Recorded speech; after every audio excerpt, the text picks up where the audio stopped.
हरे कृष्णा, दंडवत प्रणाम आप सभी को। तो आज हम श्री ईशोपनिषद का मंत्र 11 पे चर्चा करेंगे। श्री ईशोपनिषद की जय, श्री प्रभुपाद की जय, श्री गुरु महाराज की जय। मंत्र 11। विद्यां च अविद्यां च यस्तद्वेदो भयं सः अविद्यया मृत्युं तीर्त्वा विद्यया अमृतम अश्नुते। अनुवाद तथा तात्पर्य श्री प्रभुपाद जी के द्वारा। श्री प्रभुपाद की जय। अनुवाद। जो अविद्या की कार्य प्रक्रिया तथा दिव्य ज्ञान विद्या को साथ साथ सीख सकता है, केवल वही बारंबार होने वाले जन्म मृत्यु के प्रभाव को पार कर सकता है और अमरता के पूर्ण वरदान को भोग सकता है। तो यहाँ पे बहुत सुंदर संदेश दे रहे हैं भगवान की, जो भी अविद्या की कार्य प्रक्रिया और ज्ञान को, दिव्य ज्ञान को, विद्या को एक साथ सीख सकता है, साथ ही साथ, है ना, तो वही इस जन्म में, इस संसार में, भौतिक संसार में जन्म मृत्यु के बंधन से मुक्त हो सकता है, उसको पार कर सकता है और उसके बाद उसे शाश्वत धाम मिल जाएगा, अमरता का वरदान प्राप्त होगा, जहाँ उसे शाश्वत, है ना, रूप मिलेगा, शाश्वत धाम मिलेगा, जहाँ जन्म मृत्यु जरा व्याधि से वो पूर्णतः मुक्त हो जाएगा। तो तात्पर्य में श्री प्रभुपाद जी बहुत सुंदर समझा रहे हैं कि भौतिक जगत की सृष्टि के समय से ही प्रत्येक जीव जो है वो चाहता है कि उसको स्थायी जीवन मिले, शाश्वत जीवन मिले, क्योंकि जीव का जो स्वरूप है वो शाश्वत है। जीवात्मा जो है वो भगवान परमात्मा का अंश है, तो परमात्मा भगवान शाश्वत है, तो जीव भी जीवात्मा जो है वो उसका स्वभाव शाश्वत है। तो शाश्वत, तो पर उसे ये शरीर मिल गया है, तो भौतिक जगत के बंधन में वो आ गिरा है, तो जिसके कारण उसे जन्म मृत्यु जरा व्याधि का दुख भोगना पड़ता है ना, इस शरीर के कारण। तो वो, लेकिन वो प्रयास करता रहता है कि उसको शरीर मिलने के बावजूद भी उसको जीवन मिला है, तो उसे कभी भी मृत्यु ना हो। लेकिन प्रकृति के नियम इतने क्रूर होते हैं कि कोई भी मृत्यु से बच नहीं सकता। अगर उसको इस भौतिक संसार में जन्म मिला है तो उसकी मृत्यु अवश्यम भाई है, ये प्रकृति का नियम है, कठोर नियम है। तो कोई मरना नहीं चाहता, कोई बूढ़ा भी नहीं होना चाहता, कोई बीमार नहीं होना चाहता, लेकिन प्रकृति के नियम इतने कठोर हैं कि हर जीवात्मा को जन्म मृत्यु जरा व्याधि से कोई भी बच नहीं सकता, है ना। और ना ही भौतिक ज्ञान की प्रकृति से इन समस्याओं का हम हल कर सकते हैं। तो ये भौतिक विज्ञान चाहे मृत्यु की प्रक्रिया को बहुत तेज करने वाले हैं, जैसे परमाणु बम का निकाले हैं उन्होंने, है ना, तो वो कभी भी किसी भी जीव को या किसी भी, है ना, व्यक्ति को या किसी भी योनि को, किसी भी मनुष्य को, पशु पक्षी, किसी भी जीव को वो रोग, बुढ़ापे और मृत्यु के क्रूर हाथों से बचा नहीं सकती, तो इसको रक्षा नहीं कर सकती, क्योंकि प्रकृति का नियम है, जिसका जन्म है उसका मृत्यु भी होगा। तो पुराणों में भी, हम शास्त्रों में भी एक उदाहरण देखते हैं कि एक असुर थे, असुर राज थे, हिरण्याकशिपु।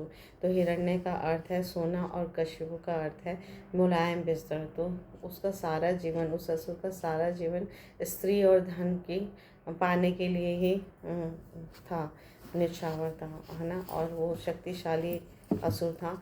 तो उसने एक व्यक्ति सोची, उसने एक तपस्या किया ब्रह्मा जी को प्रसन्न करने के लिए, क्योंकि अभी उसको पूरा ज्ञान नहीं था कि ब्रह्मा इस सृष्टि के करता है या नहीं है। तो परम करता वो सृष्टि करता वो ब्रह्मा जी को समझकर ब्रह्मा जी की कठोर तपस्या करने के लिए वन में चला गया, और देवताओं के 1000 वर्षों तक उसने तपस्या की, और ताकि ब्रह्मा जी उसे प्रसन्न होकर उसकी इच्छित सारी वरदानों की पूर्ति करें। तो जब ब्रह्मा जी उसके वरदान से प्रकट होते हैं तो वो वर मांगता है, और ऐसा वर मांगता है जिससे वो मृत्यु के क्रूर हाथों से बच जाए, और कैसे भी उसको कभी मृत्यु ना हो और अमर बन जाए वो। तो कहता है कि मुझे अमरता का वरदान दीजिए। तो ब्रह्मा जी कहते हैं कि क्योंकि मैं भी इस भौतिक जगत का जीव हूँ, तो अमर तो मैं भी नहीं हूँ, मेरा जीवन भी शाश्वत नहीं है, तो ये वरदान नहीं दे सकता मैं, क्योंकि स्वयं मैं नहीं हूँ जब अमर, तो मैं कैसे दूंगा। तो फिर वो इतना बुद्धिमान और चालाक था कि उसने फिर इनडायरेक्टली, अप्रत्यक्ष रूप से इतने सारे वरदान मांगे कि मेरी मृत्यु आपके द्वारा बनाए गए किसी जीव से ना हो। ना मैं दिन में मरूँ, ना मैं रात में मरूँ, ना मैं किसी अस्त्र से मरूँ, ना शस्त्र से मरूँ, ना कोई मनुष्य मार सके, ना कोई मुझे पशु मार सके, ना मैं पृथ्वी पे मरूँ, ना आकाश में मरूँ। और बहुत सारे वरदान मांगे और फिर सारे वरदानों की पूर्ति की ब्रह्मा जी ने। पर फिर भी उसे पता नहीं कि पूर्ण पुरुषोत्तम भगवान उससे भी ज़्यादा बुद्धिमान है, इंटेलिजेंट है, उनसे ज़्यादा है ना विद्वान और कोई नहीं, तभी तो वो ईश्वर है। तो फिर भी इतने सारे वरदानों के पाने के बाद भी भगवान नृसिंह भगवान उसको उससे भी ज़्यादा विद्वान थे। और वो भगवान नृसिंह जो आधे सिंह थे और आधे मनुष्य रूप में प्रकट हुए, और ब्रह्मा जी ने जितने सारे वरदान दिए थे उन सारे वरदानों की पूर्ति करते हुए उस हिरण्यकशिपु का वध संध्या के समय अपने नाखूनों से अपनी गोद में बिठा के, क्योंकि उसने कहा था मैं धरती पे ना मरूँ ना आकाश में, तो अपनी गोद में बिठा के, है ना, और दरवाजे की चौखट पे, ना घर के अंदर भीतर मरूँ ना घर के बाहर मरूँ, ना मैं किसी दिन में न मरूँ ना रात में मरूँ, तो संध्या के समय उसका वध किया। ना अस्त्र से मरूँ ना शस्त्र से, तो नाखूनों से उसका वध किया। और ना पृथ्वी में मरूँ ना आकाश में, तो गोद में लेके और ना कोई मुझे पशु मारे ना कोई मनुष्य मारे। तो आधा आधे नर से, आधा नर आधा सिंह इस रूप में भगवान आए, है ना। और आपके द्वारा सृजित किसी भी जीव से ना हो, तो भगवान तो स्वयं ब्रह्मा जी और शिव जी के जन्मदाता हैं, उनके पास उनको जन्म देते हैं। तो वो भगवान उनके द्वारा उत्पन्न नहीं है, प्राकट नहीं होते, भगवान सुप्रीम है। तो उनके द्वारा हिरण्यकशिपु का भी वध हो गया, जो इतना ज़्यादा अपने आप को समझदार और शक्तिशाली समझता था। तो इस तरह से वो मूर्खतावश हिरण्यकशिपु ने सोचा कि वो मृत्यु से बच जाएगा, लेकिन है ना, मृत्यु उस हर जीव के लिए अवश्यम भाई है जिसने इस भौतिक जगत में जन्म लिया है। तो कुल मिलाकर इसका सार ये है कि हिरण्यकशिपु जैसा शक्तिशाली असुर भी, भौतिकतावादी व्यक्ति भी, है ना, विविध योजनाओं से मृत्यु रहित नहीं बन सका। तो आज के शूद्र हिरण्यकशिपु भला क्या कर सकते हैं, उनकी योजनाओं का प्रतिक्षण गला घुट रहा है। तो श्री ईशोपनिषद जो है उसका ये श्लोक हमें जीवन संघर्ष को जीतने के लिए, है ना, प्रयास करने के लिए न करने की, जीवन संघर्ष को हमें मृत्यु को हम जीत नहीं सकते। तो प्रत्येक व्यक्ति अपने अस्तित्व को टिकाए रखने के लिए कठोर संघर्ष कर रहा है। हम पूरा जीवन स्ट्रगल करते हैं, लेकिन प्रकृति के नियम इतने कड़े हैं और सटीक है कि कोई भी उनका उल्लंघन नहीं कर सकता। तो स्थायी जीवन प्राप्त करने के लिए मनुष्य को केवल भगवत धाम वापस जाने के लिए तैयार रहना चाहिए और उसी के लिए प्रयास करना चाहिए। तो जिस विधि से हम भगवान के धाम जा सकते हैं, शाश्वत जीवन प्राप्त कर सकते हैं, जहाँ पर जन्म मृत्यु जरा व्याधि से हम पूर्णतया मुक्त हो जाते हैं, वो एक हमें कहाँ से मिलती है, प्रामाणिक साधु गुरु शास्त्र से मिलती है। तो इसे हम उपनिषद से, वेदांत सूत्र से, भगवद गीता, श्रीमद् भागवतम, है ना, ऐसे वैदिक शास्त्रों से हम सीखते हैं। और किसके द्वारा, प्रामाणिक गुरु के द्वारा, प्रामाणिक साधु के द्वारा। तो इस जीवन में हम सुखी रहने और इस भौतिक शरीर को त्यागने के बाद स्थायी आनंदमय जीवन को हम प्राप्त करते हैं, प्रामाणिक गुरु साधु शास्त्र का अनुसरण करके।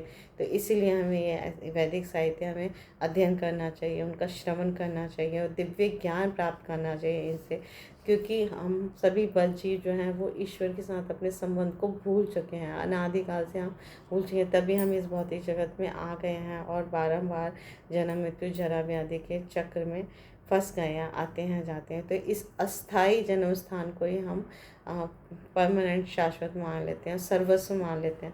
लेकिन भगवान ने कृपा करके हम पर शास्त्र दिए हैं, है ना, प्रामाणिक शास्त्र दिए हैं, वेद दिए हैं, ताकि भुलक्कड़ मानव को ये स्मरण हो सके कि उसका ये घर जो है वो भौतिक जगत में नहीं है, शाश्वत आध्यात्मिक जगत में उसका शाश्वत निवास है, उसका आध्यात्मिक अस्तित्व है ना। तो वो अपने आध्यात्मिक घर को वापस लौटकर वहीं सुखी हो सकता है, परम आनंद की प्राप्ति कर सकता है।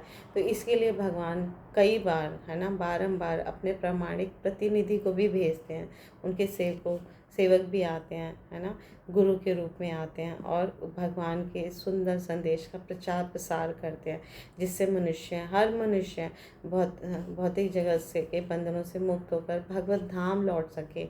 और कभी कभी तो ये कार्य करने के लिए भगवान स्वयं आते हैं। बारंबार आप भगवान की लीलाओं में देखेंगे कि भगवान स्वयं आते हैं, क्योंकि सारे जीव जो हैं उनकी प्रिय संतान हैं, तो उनकी रक्षा करने के लिए, उनको प्रेम देने के लिए, उनको वापस घर ले जाने के लिए वो स्वयं आते हैं। तो हमारे कष्टों को, हमारे भौतिक जगत के जो संघर्ष को देख के भगवान द्रवीभूत हो जाते हैं। तो वो इतना ज़्यादा दुखी होते हैं, तो वो चाहते हैं कि ये कष्ट ख़त्म हो जाए हमेशा के लिए। वो जीव जो तड़प रहा है इस भौतिक जगत में, उसे परम सुख की प्राप्ति हो, इसलिए वो दिव्य ज्ञान देते हैं वेदों के माध्यम से। तो बुद्धिमान जीव जो होते हैं वो इन चेतावनियों पर, शास्त्रों में जो चेतावनी है, वार्निंग्स हैं, उन पे ध्यान देकर दिव्य ज्ञान के सेवन में लग जाता है और अपना जीवन धन्य बना लेता है। तो ये कब होता है? ये सर्वश्रेष्ठ जो आध्यात्मिक ज्ञान का जो सेवन है, इस मनुष्य जीवन में हम भली भांति अनुसरण कर सकते हैं, दिव्य ज्ञान का सेवन कर सकते हैं। तो इस मनुष्य जीवन के सुअवसर का जो लाभ नहीं उठाता वो नराधम है ना। शास्त्र में उसे नरों में अधम कहा जाता है, मूर्ख मनुष्य कहा जाता है, अधम मनुष्य कहा जाता है। इसलिए अगर ये हमें मनुष्य शरीर मिला है तो हम शास्त्रों का पूरा लाभ उठाकर इस सुअवसर का लाभ उठाना चाहिए, ताकि हमें वो दिव्य ज्ञान मिले, भगवत प्रेम हम जागृत करें। तो इंद्रिय तृप्ति के लिए भौतिक ज्ञान की प्रकृति या विद्या का मार्ग बारंबार होने वाले जन्म मृत्यु का मार्ग है। अगर हम इंद्रिय तृप्ति की ओर अग्रसर होते हैं तो मीन्स हमें भौतिक जगत में और जन्म लेना होगा, जन्म मृत्यु जरा व्याधि में और फंसना होगा और बारंबार फंसना होगा। तो जन्म मृत्यु जो है वो बाहरी, आत्मा के बाहरी आवरण यानी शरीर पर लागू होता है। कि शरीर पे जैसे वस्त्र बदलते हैं, जब पुराने हो जाते हैं तो नए वस्त्र पहनते हैं, तो इसी प्रकार नया जन्म होता है तो हमें नया शरीर मिलता है। तो मूर्ख मनुष्य इस अविद्या के सेवन में पूरी तरह फंस जाते हैं और भ्रामक भौतिक जगत के सौंदर्य से मोहित होकर बारंबार उन्हीं कष्टों का शिकार होते हैं, जन्म मृत्यु जरा व्याधि में फंस जाते हैं और बारंबार आते हैं। प्रकृति के नियमों की कोई भी शिक्षा नहीं ग्रहण करते और सोचते हैं कि यही तो सर्वश्रेष्ठ या यही इंद्रिय तृप्ति ही ये जीवन का लक्ष्य है। और फिर इस तरह से वो अपने अनादिकाल से वो फंसते आए हैं और फंसते चले जाएंगे और अपने जीवन को नरक में धकेल देते हैं, नरकगामी बनते हैं। तो इसलिए हमें मूर्ख मनुष्य नहीं बनना चाहिए, हमें एक बुद्धिमान मनुष्य बनना चाहिए और प्रमाणिक गुरु शास्त्र से दिव्य ज्ञान को प्राप्त करके अपने जीवन का जो परम लक्ष्य है उसको जानने का प्रयास करना चाहिए। और वो हमें प्रमाणिक गुरु के संग से मिलेगा, प्रमाणिक गुरु की शरण ग्रहण करने से मिलेगा। तो विद्या या दिव्य ज्ञान का अनुशीलन मनुष्य के लिए अनिवार्य है, ऐसा शास्त्र कहते हैं कि ये हमारे लिए कंपल्सरी है ना, इसका कोई और ऑप्शन नहीं है, अनिवार्य हमें करना ही है। नहीं तो हम इस भौतिक जगत में रोगी की तरह घूम रहे हैं, रुग्ण अवस्था में है, क्योंकि हम इंद्रिय भोग में लगे रहते हैं, इंद्रिय तृप्ति में लगे रहते हैं। तो ये हमारी रुग्ण दशा है। तो इस रुग्ण दशा को ठीक करने के लिए हमें शास्त्रों का पालन करना चाहिए, अपने आध्यात्मिक रूप में हमें समस्त इंद्रिय तृप्तियों से मुक्त होना चाहिए। और भौतिक शरीर और मन से आच्छादित होने के कारण हमारा जो चेतना है वो भौतिक रूप से मलिन हो गई है ना। तो भौतिक इंद्रियों के कार्यकलाप मौलिक आध्यात्मिक इंद्रियों के कार्यों के विकृत प्रतिबिंब है। तो आत्मा अपनी रूप दशा में भौतिक आवरण के भीतर भौतिक कार्य में लगा रहता है। असली इंद्रिय भोग तभी संभव है जब हम भौतिकतावादी का रोग दूर करें, है ना। तो जब हम शुद्ध आध्यात्मिक रूप से समस्त भौतिक कलमों से मुक्त हो जाएंगे, इंद्रियों का शुद्ध आनंद भोग पाना तभी संभव है। तो तभी एक रोगी के लिए आवश्यक है कि वो इंद्रियों का आनंद फिर से उठा सके, तो उसके लिए उसे अपना पहले स्वास्थ्य ठीक करना पड़ेगा। जब वो हेल्दी हो जाएगा तभी जिह्वा से वो टेस्ट ले सकेगा या कोई भी इंद्रिय भोग कर पाएगा। तो मनुष्य जीवन जो है वो का उद्देश्य है विकृत इंद्रिय भोग करना नहीं है, बल्कि भौतिक रोग को ठीक करना है। ये भव रोग जो हमें लगा गया है अनादि काल से, हम इस भौतिक जगत में आ गए हैं, इंद्रिय तृप्ति में संलग्न है, तो ये भौतिक रोग को हमें दूर करना है। और कैसे दूर होगा वो?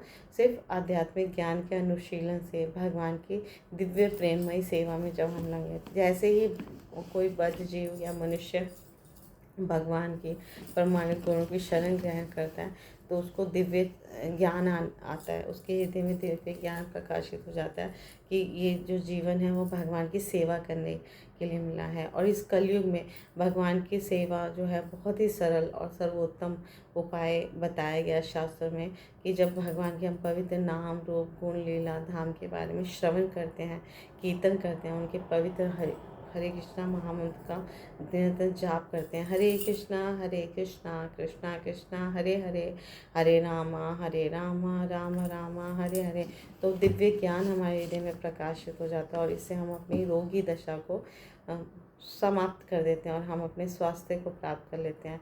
और हमें ज्ञान हो जाता है कि हमारा जो स्वरूप है वो भगवान श्री कृष्ण की दास बनना है। जब हम भगवान की सेवा में लगेंगे, उनकी प्रसन्नता में लगेंगे, तभी हम परम सुखी या परम आनंद को प्राप्त कर पाएंगे। तो ईशोपनिषद हमें यहाँ सचेत करता है कि इंद्रिय तृप्ति के पथ पर अगर हमें बिल्कुल भी नहीं चलना चाहिए, नहीं तो ये हमें मृत्यु की ओर लेकर जाता है। इसके विपरीत हमें आध्यात्मिक ज्ञान का अनुशीलन करना चाहिए, जिससे हम मृत्यु के क्रूर हाथों से पूर्णतया मुक्त हो सकें, भौतिक बंधन के से पूर्णतया मुक्त हो सके। तो इसका अर्थ ये नहीं है कि हमें शरीर के पालन हेतु आवश्यक सारे कार्य को रोक देना चाहिए। कार्यकलापों को रोकने का प्रश्न ही नहीं उठता। हमें सारे कार्य भगवान की प्रसन्नता के लिए करने चाहिए।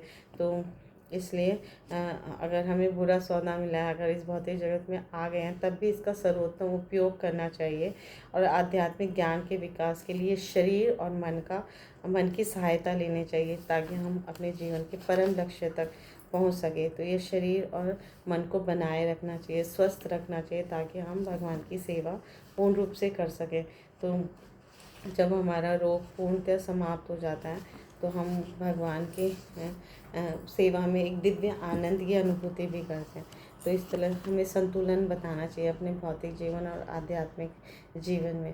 तो इस तरह से भगवान की इंद्रिय की तृप्ति के लिए हमें कार्य करना चाहिए। कैसे भगवान प्रसन्न हो? तो इस तरह से हमारे शास्त्रों में बताया गया धर्म अर्थ ज्ञान मोक्ष, ये 4 सिद्धांतों का हमें पालन करना चाहिए। पर आज का जो मानव है वो जीवन का लक्ष्य सिर्फ इंद्रिय तृप्ति को समझता है। धर्म और मोक्ष में तो उसकी बिल्कुल भी रुचि नहीं रह गई है, भूल गया है। सिर्फ हर तरह से उसे कैसे इंद्रिय तृप्ति करूँ, इस लक्ष्य की पूर्ति के लिए वो आर्थिक विकास की योजना बनाए रखते हैं। लेकिन इस तरह से वो मृत्यु के बाद भी भौतिक बंधन में फंसे ही रहते हैं। तो धर्म का जो वास्तविक मार्ग है या धर्म के मार्ग का वास्तविक जो लक्ष्य है वो आत्म साक्षात्कार करना है। तो आत्म साक्षात्कार जो है वो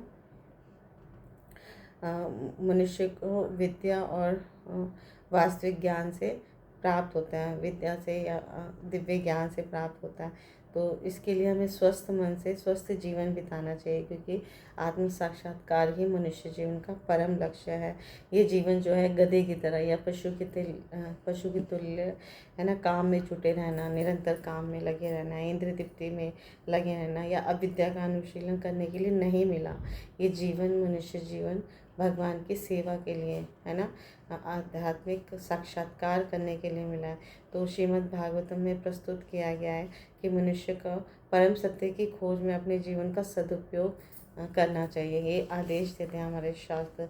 और परम सत्य की अनुभूति 3 प्रकार से होती है, ब्रह्म, परमात्मा और भगवान। तो शुरुआत में कुछ लोगों को जब ज्ञान का अनुशीलन करते हैं तो ब्रह्म तक पहुंचते हैं, पर और आगे भाग्यशाली हुए और भक्तों का संग मिला तो और आगे भगवान की परमात्मा रूप की अनुभूति करते हैं, और ज़्यादा भाग्यशाली परम सौभाग्यशाली हुए तो भक्तों के संग से, संतों के समागम से उनको अंत में भगवान की प्राप्ति होती है, भगवान का दिव्य ज्ञान प्रकाशित होता है कि ईश्वर जो है वो भगवान श्री कृष्ण है, हमें उनकी दिव्य सेवा में लगना चाहिए। तो ये परम सत्य की पराकाष्ठा है, भगवान श्री कृष्ण को जानना और उनकी सेवा करना। तो भगवद गीता भी हमें यही समझाती है, सारे शास्त्रों का सार ही है कि भगवान श्री कृष्ण वेदों के, समस्त वेदों के सार हैं, उनकी सेवा में हर जीव को लगना चाहिए। तो भक्ति रसामृत सिंधु में भी शील रूप गोस्वामी हमें ये बताते हैं कि मनुष्य को एकाग्र मन से उन पूर्ण पुरुषोत्तम भगवान का निरंतर श्रवण करना चाहिए, यशोगान स्मरण और पूजन करना चाहिए, जो भक्तों के रक्षक हैं। भगवान श्री कृष्ण भक्तों के रक्षक हैं, तो हमें उन्हीं के हमेशा निरंतर श्रवण कीर्तन और यशोगान और स्मरण और पूजन करना चाहिए। इससे हम अपना जीवन धन्य धन्य बना लेंगे। तो जब तक धर्म अर्थ और काम का लक्ष्य भगवत भक्ति नहीं होता, तब तक ये अविद्या के ही विभिन्न रूप हैं। तो जब हम सदा भगवान के पवित्र नामों का जप करेंगे, श्रवण करेंगे, तो दिव्य ज्ञान हमें समझ आने लगेगा और हम अपना जीवन धन्य कर पाएंगे और भगवान श्री कृष्ण का प्रेम जो हमारे हृदय में सुप्त रूप में है, उसको जागृत कर पाएंगे। Thank you so much. Guru Maharaj की जय, श्री प्रभुपाद की जय, श्री ईशोपनिषद की जय, आप सब भक्तवृंद की जय। हरे कृष्णा, धन्यवाद।